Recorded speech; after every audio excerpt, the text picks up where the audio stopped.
On the third day, there was a wedding at Cana in Galilee, and the mother of Jesus was there. Jesus also was invited to the wedding with his disciples. Verse 3. When the wine ran out, the mother of Jesus said to him, "They have no wine." And Jesus said to her, "Woman, what does this have to do with me? My hour has not yet come." His mother said to the servants, "Do whatever he tells you."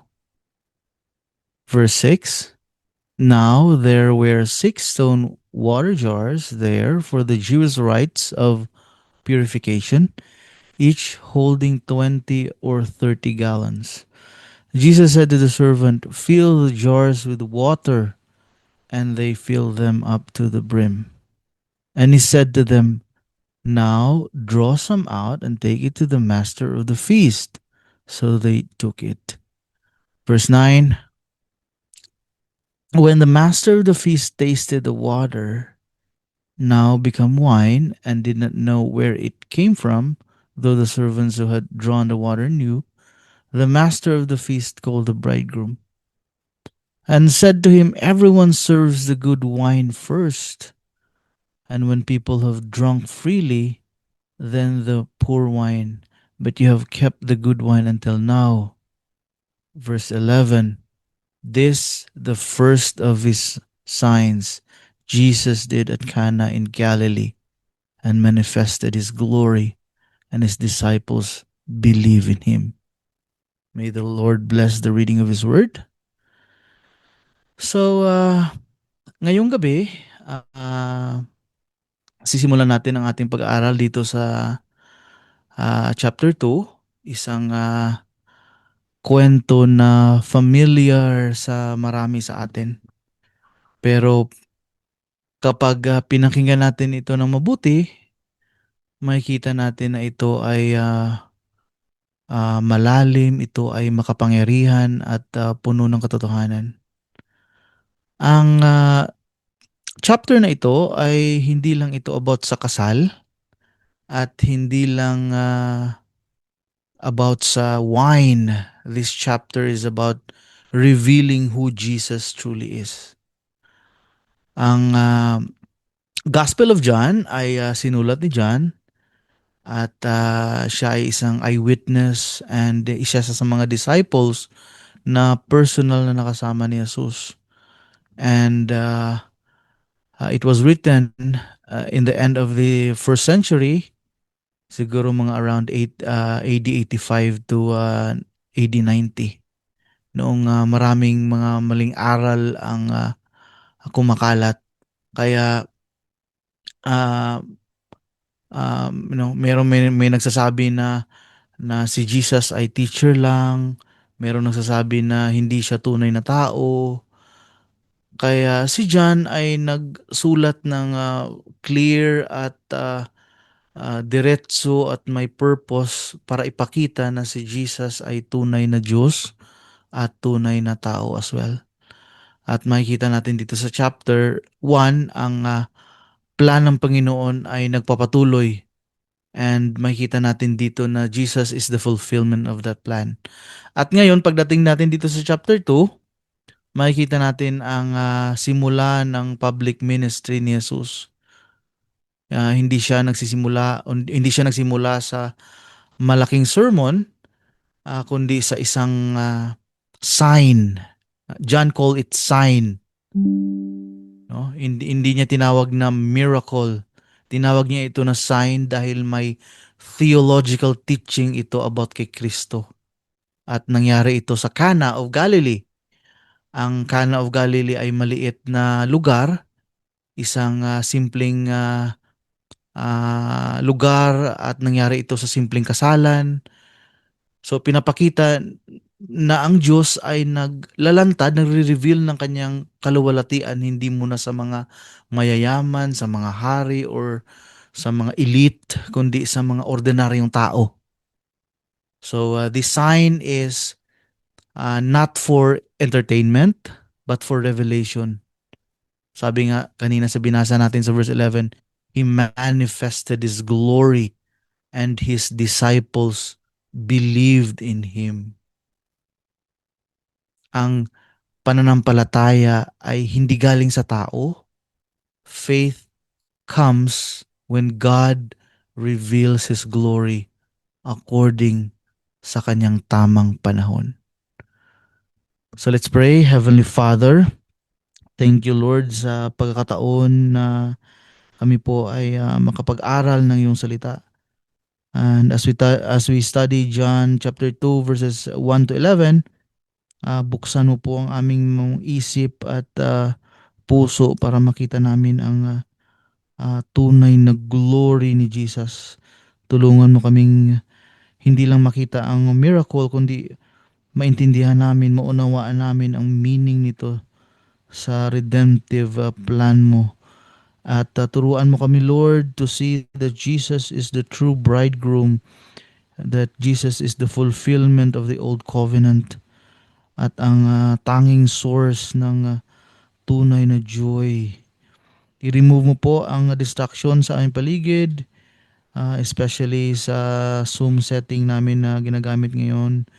Bigyan mo kami ng humble at teachable na puso. For in Jesus' name we pray, Amen. Verse 1, on the third day, there was a wedding at Cana in Galilee, and the mother of Jesus was there. Sabi ng verse, on the third day. Hindi ito random detail. Hindi ibig sabihin nito, ang ibig sabihin nito, may continuity, no? On the third day. So hindi ito hiwalay na kwento. This is connected to everything that happened sa John chapter 1. So para bang sinasabi ni John na tuloy ang kilos ng Diyos. Hindi putol-putol, hindi aksidente. God's work moves according to His perfect timeline. Hindi random ang plan ng Diyos. May takdang oras, may takdang layunin. Sabi nga sa Galatians chapter 4, when the fullness of time had come, God sent forth His Son. Even this wedding happened according sa perfect timing ng Panginoon. Walang detail na outside sa kanyang sovereign plan. On the third day, there was a wedding in Cana in Galilee. So sinasabi ng verse na may kasalan sa Cana of Galilee. Hindi ito Jerusalem. Ang Cana of Galilee, hindi ito temple. Ang Cana of Galilee, hindi siya sentro ng reliyon. Isa itong maliit na at tahimik na lugar. Ang Cana ay hindi katulad sa Jerusalem na puno ng mga elites, mga mayaman during the time. Makikita natin dito sa verse 1 na ang Panginoon ay hindi agad nagpapakita ng kanyang kalulatian sa malaki at sikat na lugar. Madalas nagsisimula siya sa ordinaryo, sa simple, sa hindi pinapansin ng mundo. And this is very consistent kung babasahin natin ang Bible. Sabi nga ng 1 Corinthians, God chose what is foolish in the world to shame the wise. God works in humble places so that all the glory belongs to Him. Sabi ng passage, on the third day, there was a wedding at Cana in Galilee. And the mother of Jesus was there. Ang sabi ng passage, the mother of Jesus was there. Wala pang binabanggit na ginawa si Jesus. Wala pang himala. Tahimik ang simula. Pero very clear ang message. Bago pa kumilos si Kristo, naroon na siya sa gitna ng buhay ng tao. Before Christ acted, he was already present. He entered real human life, joy, celebration, family, relationship. Hindi siya malayo, hindi siya detached. Pero tandaan natin mga kapatid, kahit nandoon siya, hindi siya simpleng bisita. Siya pa rin ang Panginoon at sa tamang oras, kikilos siya. Not according to human pressure, not according to expectation, but according to the will of the Father. At dito, unti-unting nahahayag ang kanyang kaluwalhatian. Ang sabi sa verse 2, Jesus also was invited to the wedding with his disciples. Sinabi ng verse na si Jesus ay inimbitahan sa kasalan kasama ang kanyang mga alagad. Ibig sabihin hindi siya outsider. He did not force his way in. He came as one invited. Pero tandaan natin ito, no? Kahit inimbitahan siya bilang bisita, siya pa rin ang magiging center ng story. Minsan kasi iniisip ng tao na si Jesus ay bahagi lang ng buhay natin. Na si Jesus ay parang optional lang, parang dagdag lang. But the Bible teaches otherwise. Sabi nga sa Colossians, He is preeminent in all things. Kapag naroon si Kristo, hindi siya supporting character. Siya ang sentro. Siya ang may pangunahing lugar. At kapag gumilos ang Panginoon, nagbabago ang lahat. Jesus also was invited to the wedding with his disciples. So kasama niya ang kanyang mga disciples at sa puntong ito, mahina pa ang pananampalataya ng mga disciples niya. Hindi pa sila lubos na or hindi pa nila lubos na unawaan kung sino talaga si Jesus, no? During this time, they're still learning, still growing. Pero kung mapapansin natin mga kapatid, hindi sila hinintay ni Jesus na maging mature bago niya sila isinama. This is grace mga kapatid. This is sovereign grace. Hindi dahil handa na sila, hindi dahil qualified na sila, kundi dahil pinili sila ng Diyos. Ang sabi nga ni Jesus sa John chapter 15, "You did not choose me, but I chose you." Kahit ang pag-attend nila sa kasalang ito ay bahagi ng paghubog ng Diyos sa kanilang pananampalataya. At kung mapapansin natin mga kapatid, walang sermon, walang miracle sa verse na ito, sa verse 2. Presence lang ni Jesus. Pero that presence is already teaching us na ang buhay Kristiyano ay hindi lang about sa mga big moments. Christian life is about walking with Christ in our ordinary days. Sa tahanan natin, sa mga trabaho natin, sa kasiyahan, sa relasyon. Kapag si Jesus ay kasama, hindi siya mananatiling tahimik mga kapatid. In His time, He will act. In His way, He will reveal His glory. At kapag ginawa niya yun, faith will grow. Not by human effort, but by God's sovereign revelation. Verse 3. Ano ang sabi sa verse 3? When the wine ran out, the mother of Jesus said to him, "They have no wine." So dito na magsisimula ang problema mga kapatid. Maayos ang kasalan, masaya ang celebration, pero biglang sinabi ng verse, the wine ran out. At sa kultura ng mga Hudyo noon, hindi ito maliit na bagay. Hindi lang ito simpleng inconvenience.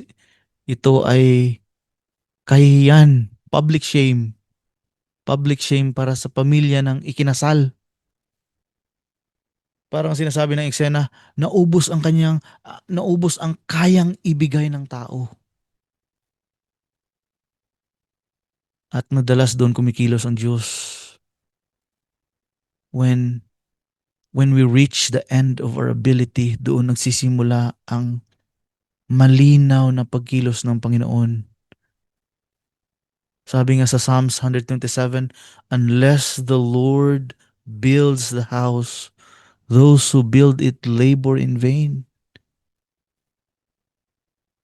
Kapag naubos ang lakas ng tao, doon nahahayag ang tunay na pag-asa. Ang tunay na pag-asa ay nasa Panginoon lamang. At pansinin natin ang ginawa ni Mary. Hindi siya nagbigay ng solusyon. Hindi rin siya nagutos. Simple lang sinabi niya kay Jesus, they have no wine. Mga kapatid, this is not demand. This is dependence. She brings the need to Jesus. That is prayer, mga kapatid, in its simplest form. Hindi ito mahaba.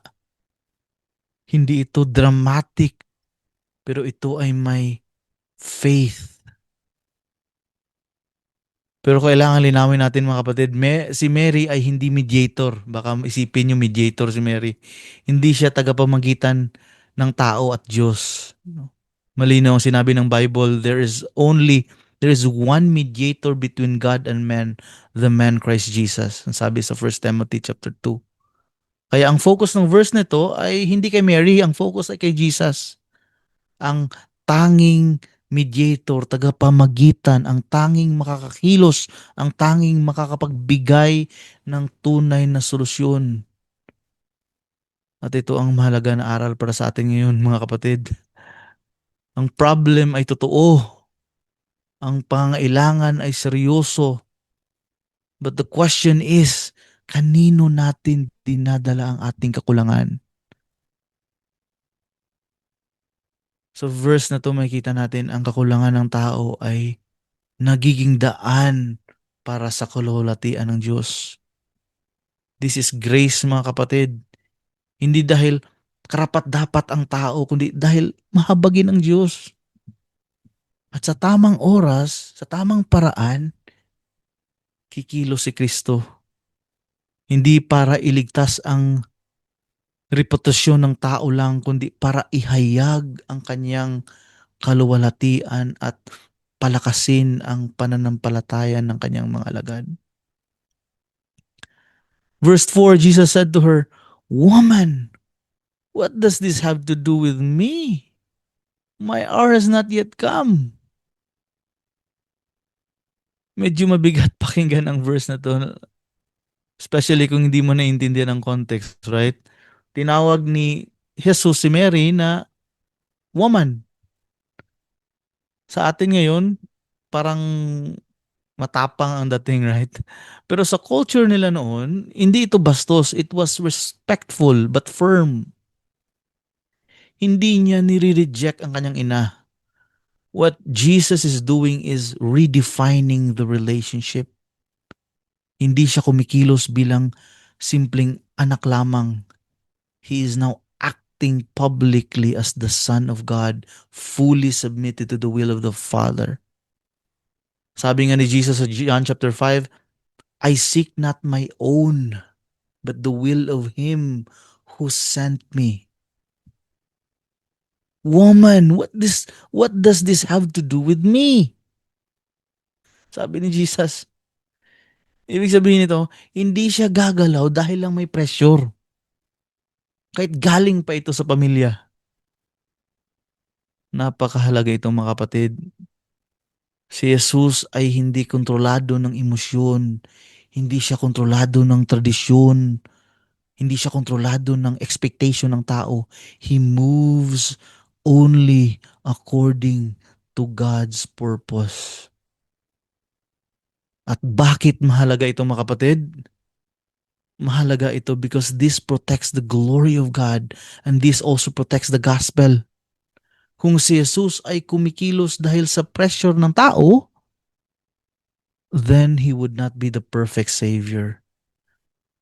Pero dahil siya ay kumikilos according sa kalooban ng Ama, His work is sure, His work is perfect and sufficient.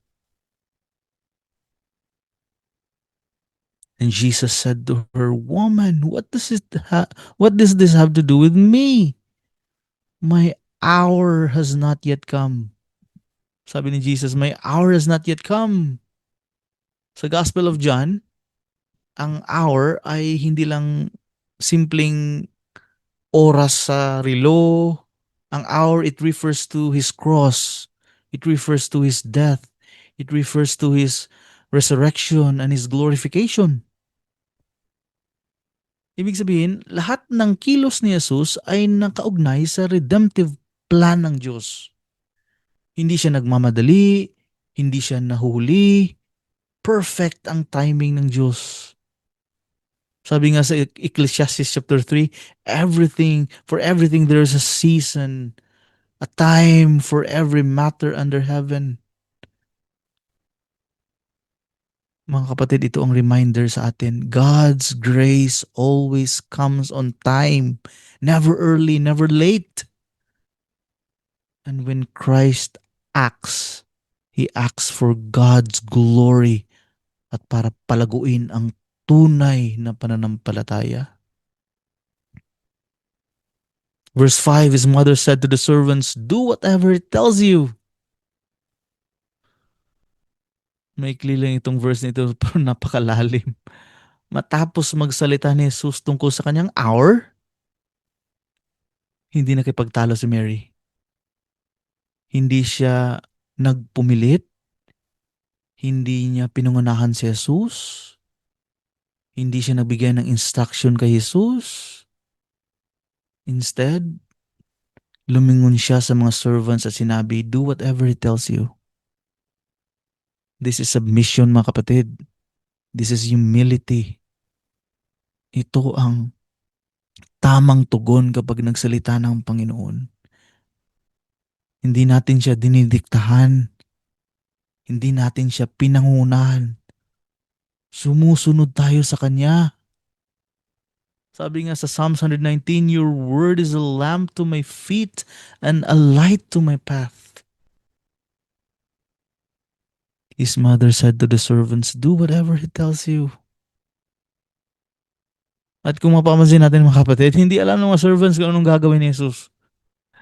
Wala pang miracle, wala pang explanation, pero malinaw ang instruction. Sumunod. This is what true faith looks like. Hindi faith na naghihintay ng result bago sumunod, kundi faith na sumusunod dahil si Kristo ang nagsasalita. Sabi nga sa Ephesians, "By grace you have been saved for good works which God prepared beforehand." Ibig sabihin, even obedience is part of God's gracious work in us. At dito natin makita ang mas malalim na principle. Sa Old Testament, ang Israel ay tinawag na makinig at sumunod sa salita ng Diyos. Pero ngayon, sa pagdating ni Jesus, malinaw ang command. Makinig sa Kanya. Listen to Him. Sabi nga ng Hebrews, "In these last days, He has spoken to us by His Son." So ang sentro ng revelation, ng pahayag ng Diyos ay nasa anak. Ang verse na to mga kapatid ay nagtuturo sa atin ng isang simple pero mabigat na katotohanan. Katotohanan na ang buhay Kristiyano ay hindi komplikado. Ang buhay Kristiyano ay buhay ng pakikinig at pagsunod kay Jesus. Yan ang principle na makuha natin. At kapag tayo ay sumunod mga kapatid, sa tamang panahon, ihahayag ng Diyos ang kanyang kaluwalhatian. Verse 6,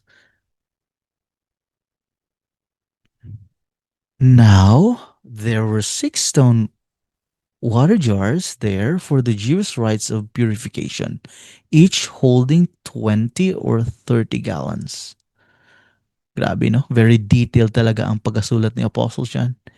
Hindi siya nagsasama ng mga details na walang dahilan. Sinasabi niya na may anim na batong, ano ba 'to sa Tagalog, banga, jar, at ang gamit nito ay para sa Jewish rites of purification. Ibig sabihin, ang mga jars na 'to ay hindi para sa inuman or hindi ito para sa selebrasyon, kundi para sa washing, para sa panlabas na ritual na naghuhugas according sa law. So these jars represent the old covenant system. Ibinigay siya ng Diyos, pero limited, mga kapatid. It can handle external cleansing, pero hindi nito kayang linisin ang puso. Sabi nga sa Hebrews chapter 10, the law has but a shadow of the good things to come. Anino lang ito, mga kapatid. It could never fully cleanse the heart. At kung mapapansin natin sa passage, no? Stone jars ang sinabi, hindi clay. Bakit stone? Dahil ang bato ay hindi madaling mag-absorb ng impurities. Stone does not absorb impurities. Kaya ginagamit ito sa purification. Malaki ang jar, 20 to 30 gallons bawat isa, sabi ng passage. Pero kahit malaki, kahit marami, hindi pa rin sapat. It is still not enough to bring true happiness. Hindi nito kayang linisin ang puso. And this is very important, mga kapatid. Hindi sinasabi ni John na masama ang Jewish system. Hindi rin niya sinasabi na mali ang law. What John is showing us that this system was incomplete. Kaya 6 jars, hindi 7, di ba? Ang number ng complete is 7, 6 jars. This, this system was incomplete. Why it is incomplete? Because it was pointing forward. At ngayon, si Jesus ay nandoon, hindi para sirain ang Old Covenant, kundi para punuin at tuparin ito. Sabi nga sa Matthew 5, I have not come to abolish them, but to fulfill them. Ang anino ay naroon na, mga kapatid. Pero ang tunay na fulfillment, ang tunay na katuparan ay nakatayo sa gitna nila. Now, there were 6 stone water jars there for the Jewish rites of purification, each holding 20 or 30 gallons. Dito natin makikita na ang Old Covenant ay tinutupad na ni Jesus at ang bagong gawain ng Diyos ay nagsisimula na. Ang mga jars ng purification, symbol ng lumang kaayusan, is about to be filled with new work of God. Hindi galing sa tao, hindi galing sa ritual, kundi galing kay Kristo mismo. Mga kapatid, religion can wash the hands, but only Christ can cleanse the heart. Ang 6 na jars ay nandoon. Walang laman ng kagalakan. Pero sa tamang panahon, sa tamang oras, gagamitin sila ni Jesus para ipakita na ang tunay na kalinisan at tunay na kagalakan ay matatagpuan lamang sa Kanya. And when Jesus and when Christ feels what is empty, He does it fully, mga kapatid. He does it completely for the glory of God alone. Verse 7, Jesus said to His servants, fill the jars with water. And they filled them up to the brim. So dito na nagsalita si Jesus. At kapag nagsalita ang Panginoon, malinaw at simple ang kanyang command. Ang sabi sa passage, fill the jars with water. Walang paliwanag, walang dahilan, walang promise muna ng result. Just a command.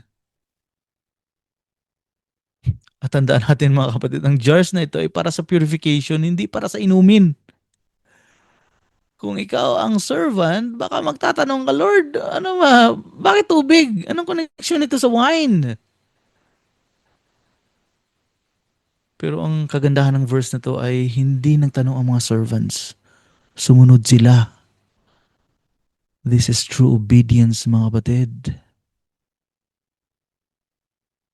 1 Samuel 15 verse 22, to obey is better than sacrifice. At ang sabi ng verse, they filled them up to the brim. Hindi kalahati, hindi sapat lang, hanggang sa pinakaitaas. This is important, mga kapatid. Ipinapakita nito na kapag ang Diyos ay kumilos, hindi siya kulang magbigay. God's grace is not minimal, it is full. Sabi nga ng Romans chapter 5 verse 20, where sin increased, grace abounded all the more. Ang mga servants ay sumunod ng buo kahit hindi pa nila nakikita ang mangyayari. Obedience comes first, mga kapatid. Understanding comes later. That is how faith often works sa buhay ng Kristiyano. At dito natin makita ang mahalagang katotohanan sa ating pananampalataya. Hindi ang tubig ang himala. Hindi rin ang effort ng servants ang dahilan ng mangyayari. Ang tanging kailangan lang ay sumunod sa salita ni Jesus. The power does not come from the jars.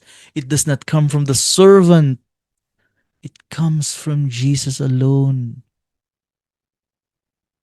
This protects the glory of God, mga kapatid. God acts sovereignly and humans are simply instruments.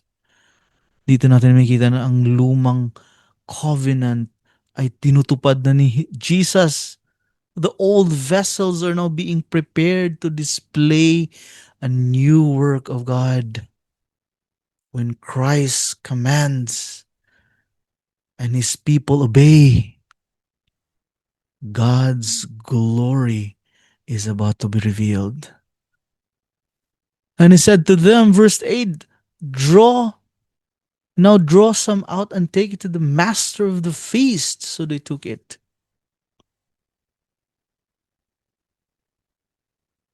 Walang announcement, no? Mapapansin natin dito na tahimik pa rin si Jesus. Walang announcement, walang paliwanag, walang sinabi na nakita nyo na yung himala. Simple lang command. Now, draw some out and take it to the master of the feast.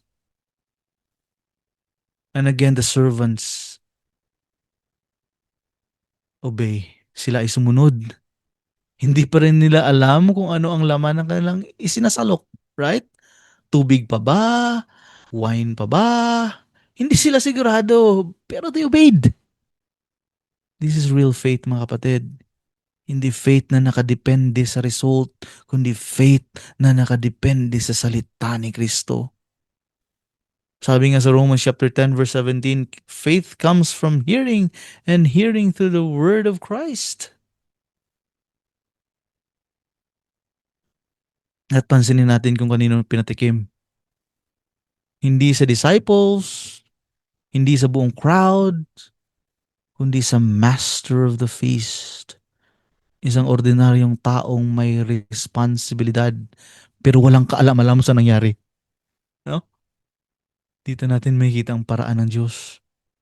Ang himala ay nangyari pero hindi agad ipinakita sa lahat. Only the servants knew. Mga kapatid, God reveals His work according to His sovereign will, not according to human demand. Sabi nga sa Deuteronomy chapter 29, the secret things belongs to the Lord.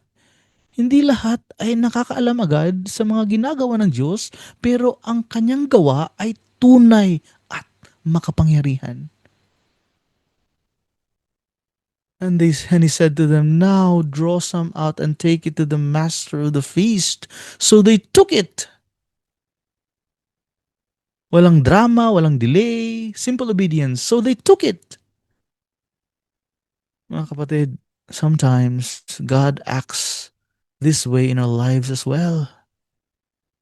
Minsan ganito ang kilos ng Diyos sa ating buhay. Tahimik siyang kumilos. Hindi agad natin nakikita ang mga pagbabago. Pero kapag sumunod tayo sa kanyang salita, the result is He will take care of it. This protects us from pride, mga kapatid. Hindi servants ang bida. Hindi rin ang master of the feast. Si Kristo ang gumawa at siya lamang ang may kapangyarihan. And when He chooses to reveal the result, it will be for His glory at para sa pagpapatibay sa tunay na pananampalataya. Verse 9,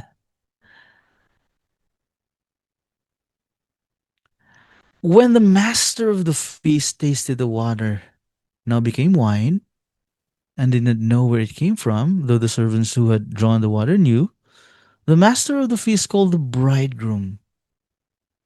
So dito natin makita ang result ng ginawa ni Jesus.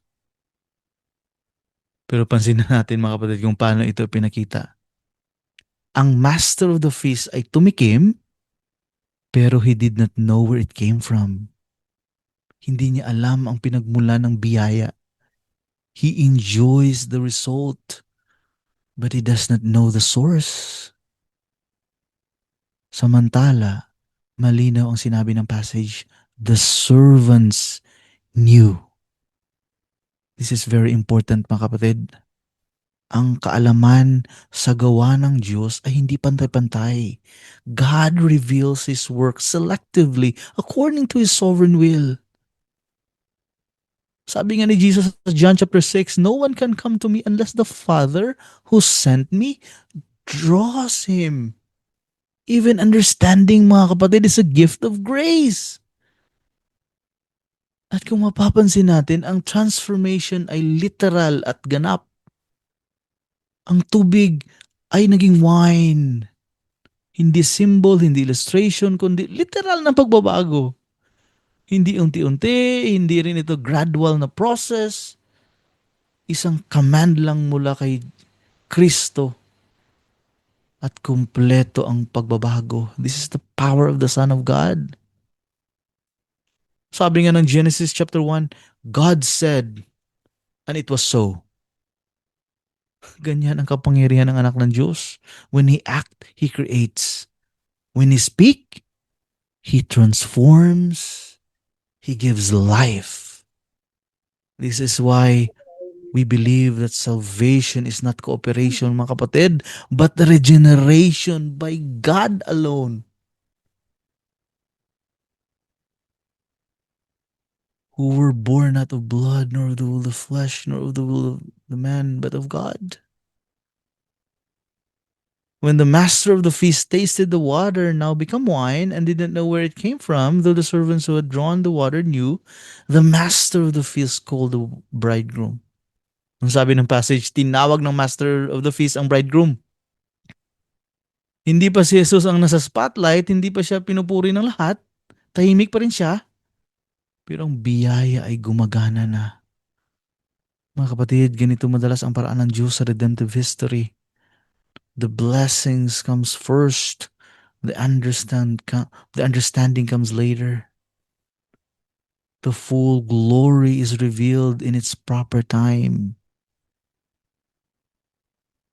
Ito ang nagproprotect sa atin from pride, and it teaches us to be patient. Hindi natin kailangang maunawaan agad ang lahat, mga kapatid.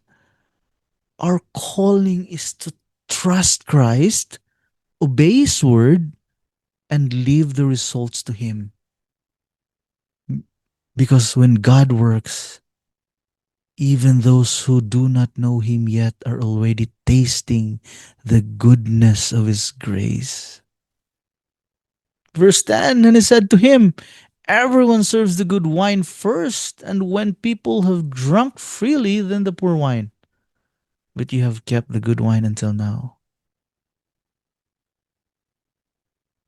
Salita na ang master of the feast At ang sinasabi niya ay normal na practice ng tao, right? Normally, people serve the best wine first. Habang marami pang nakakapansin at sariwa pa ang selebrasyon, people serve the best wine first.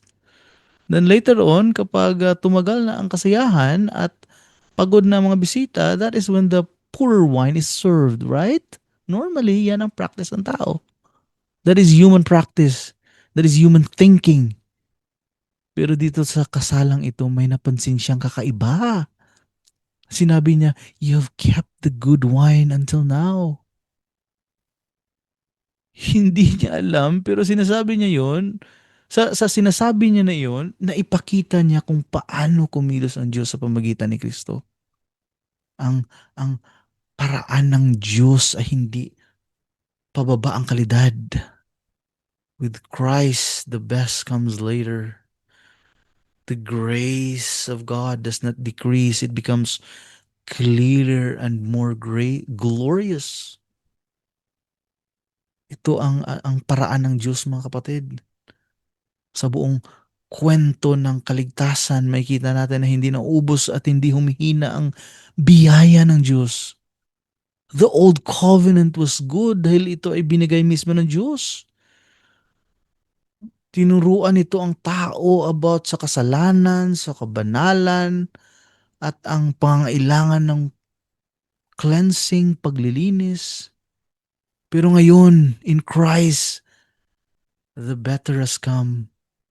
Tulad ng sinasabi sa Hebrews chapter 8, Christ has obtained a ministry that is more excellent since He mediates a better covenant.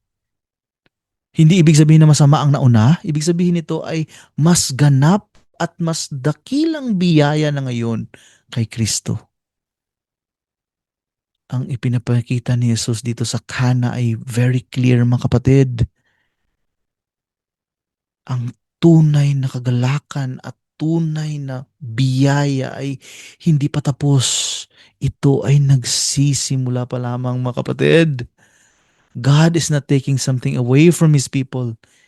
He is fulfilling His promise and He is giving something better in Christ para sa kanyang kaluwalhatian at sa ikalalakas ng ating pananampalataya. At kung mapapansin natin, mga kapatid, hindi sinasadya ng Master of the Feast ang sermon niya, no? Pero ginagamit siya ng Diyos para ipahayag ang isang malalim na katotohanan. This is God's sovereignty, mga kapatid. God can use even those who do not know Him yet to declare His truth. The good wine comes last, but God, because God saves the best for His redemptive purpose. This points forward to the cross, to salvation, to the fullness of grace in Christ. Mga kapatid, ang gawa ng Diyos ay hindi pababa ang kalidad. Ito ay palaging pataas sa kaluwalhatian. And in Christ, the best is not behind us. The best is found in Him. Verse 11. This, the first of His signs, Jesus did at Cana in Galilee and manifested His glory, and His disciples believe in Him. So dito mismo sinasabi ni John kung bakit niya sinulat ang lahat ng ito. Sabi niya, this, the first of His signs. Hindi lang ito miracle. Hindi lang ito act of kindness. John intentionally uses the word sign. Dahil ang himala ay may itinuturo. It points beyond itself, mga kapatid. Ang tubig na naging wine ay hindi ang pinakamahalagang bagay. Ang pinakamahalaga ay He manifested His glory. Ibig sabihin, sa simpleng lugar, sa ordinaryong kasalan, ipinakita ni Jesus kung sino siya talaga. This glory is not human fame. It is divine revelation. Sabi nga sa chapter 1, we have seen His glory. Glory as of the only Son of the Father. At kung mapapansin natin mga kapatid, hindi lahat ang naniwala. Hindi sinasabi ng verse na ang buong kasalan ay sumampalataya. Hindi din sinabi hindi sinabi na ang master of the feast ay naniwala.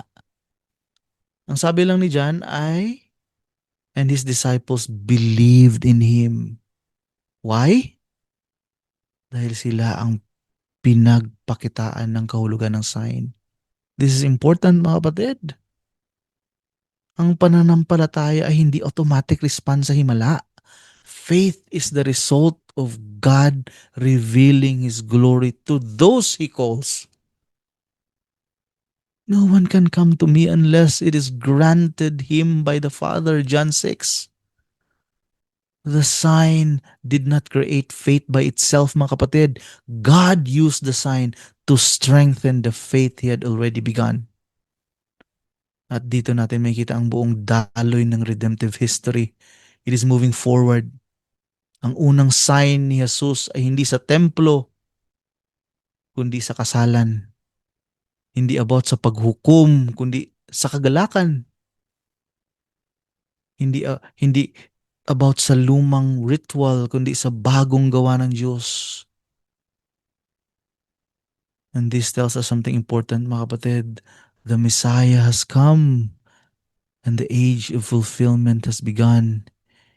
Hindi pa tapos ang kwento ng Israel, hindi pa tapos ang plano ng Diyos.